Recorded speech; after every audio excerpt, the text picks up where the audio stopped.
রমজান মাসকে সামনে রেখে কিন্তু অভিযান চলছে মাগুরা শহরের পুরাতন বাজার এলাকায়। আমি যেখানে আছি এখানে ঠিক সকাল থেকে কিন্তু অভিযান পরিচালনা করছে মাগুরা ভোক্তা অধিকার সংরক্ষণের কর্মকর্তা, এবং সেই সাথে রয়েছে বাংলাদেশ সেনাবাহিনী এবং পুলিশের কিছু অংশ। এবং এই বাজার এলাকায় মূলত যেটা আমাদেরকে জানিয়েছে কর্মকর্তা, সেটা হচ্ছে বিভিন্ন দোকানের যে মেয়াদোত্তীর্ণ মাল এবং দাম এর বিষয়টাও কিন্তু লক্ষ্য রাখছে এখানকার কর্মকর্তা। এবং সেই সাথে কর্মকর্তাদের সাথে আমি যেটা জানতে পেরেছি যে এই পুরো রমজান মাস জুড়েই কিন্তু এই অভিযান অব্যাহত থাকবে।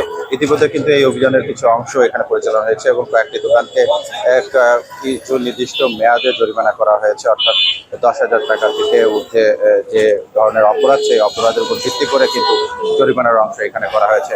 আমার পিছনে যেটা দেখছেন, এখানে বড় একটি মুদির দোকানে কিন্তু অভিযান চলছে। এই অভিযানের কিন্তু তারা যে বিষয়গুলো লক্ষ্য রাখছে, খাবারের মান, মেয়াদ উত্তীর্ণ এবং বর্তমান সরকার নির্ধারিত যে বাজার মূল্য, সেই মূল্য থেকে বেশি বা কোনো অসামঞ্জস্য আছে নাকি, এই বিষয়টা কিন্তু লক্ষ্য রাখছে। সেই সাথে এই পুরাতন বাজার এলাকায় প্রায় শতাধিক দোকান রয়েছে, যার ভিতরে প্রায় 50টির উপরে মুদি দোকান, যেখানে ছোলা, গম থেকে মসুরি ডাল বিভিন্ন জিনিস কিন্তু বিক্রি হয় প্রতিনিয়ত। এবং মাগুরা জেলার বিভিন্ন জায়গায় কিন্তু এই খাদ্য পণ্যগুলো কিন্তু এইখান থেকে সরবরাহ হয়। মূলত ভোক্তা অধিকার কর্মকর্তা যেটা জানালেন যে পবিত্র রমজান মাস উপলক্ষে আমাদের জাতীয় ভোক্তা অধিকার সংরক্ষণ, সেই সাথে আমাদের বাংলাদেশ সেনাবাহিনী, বাংলাদেশ পুলিশ বাহিনী এবং আমাদের টাস্কফোর্স কমিটি, আমরা এই রোজার মাস উপলক্ষে নিত্যপণ্যের বাজার মনিটরিংয়ে এসেছি।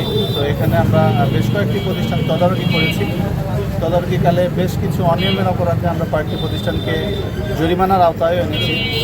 এবং এই যে অভিযান আমাদের এই রমজান মাস উপলক্ষে প্রতিদিনই চলমান থাকে। আমাদের মনিটরিং আমাদের পুলিশ বাহিনীর সহযোগে, সেনাবাহিনীর সহযোগে, আমাদের কৃষি বিপণন আছেন, আমাদের মৎস্য অফিস, জেলা প্রাণী সম্পদ অফিস, আমাদের যে টাস্কফোর্স কমিটি আছে, এই কমিটি রমজান মাস উপলক্ষে প্রতিদিনই মনিটরিং পরিচালনা করবে।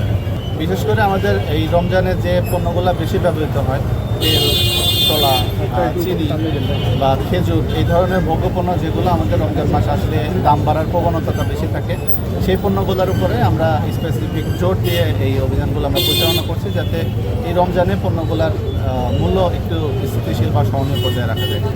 আজকে দুইটা প্রতিষ্ঠানকে আমরা 35,000 টাকা জরিমানা করেছি।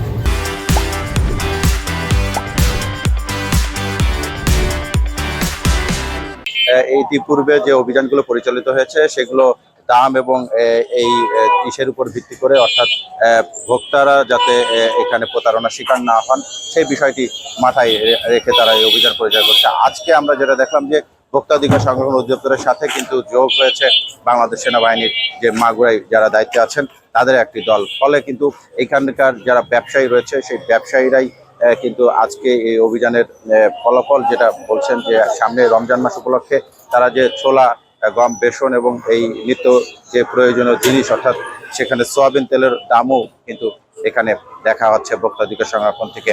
তো যেটা বলছিলাম যে সামনে রমজান মাস 2 দিন পরে রোজা শুরু হবে, সেই রোজার শুরু আগ পর্যন্ত মাগুরা জেলা প্রশাসনের থেকে কিন্তু এই ভোক্তা অধিকার কর্মকর্তারা পরিচালনা করছে এই অভিযান। এই অভিযানের উপরে মূলত ভোক্তাদের যাতে রমজান মাস জুড়ে নিত্যপণ্য দ্রব্য যাতে সহনীয় পর্যায়ে, অর্থাৎ সরকার নির্ধারিত যে দাম, সেই দামে যেন তারা পায়, সেই লক্ষ্যেই কিন্তু এই অভিযান পুরো মাস জুড়ে কিন্তু মাগুরা জেলার শুধু মাগুরা সদর নয়, মাগুরা 4টা উপজেলা, শ্রীপুর, মোহাম্মদপুর এবং শালিখায় তারা অভিযান পরিচালনা করে আসছে।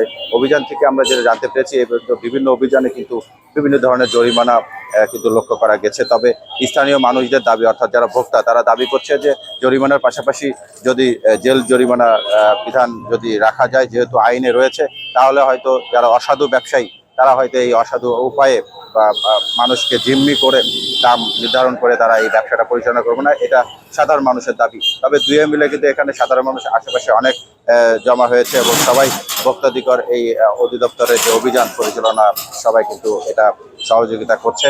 সেই সাথে এখানকার আইন শৃঙ্খলা বাহিনীর সাথে আমি কথা বলেছি, তারা বলছেন যে ভোক্তাধিকার অনুসারে যে নিয়ম নীতি থাকবে, সেই অনুসারেই তারা আসলে আইনানুগ ব্যবস্থা নেবে।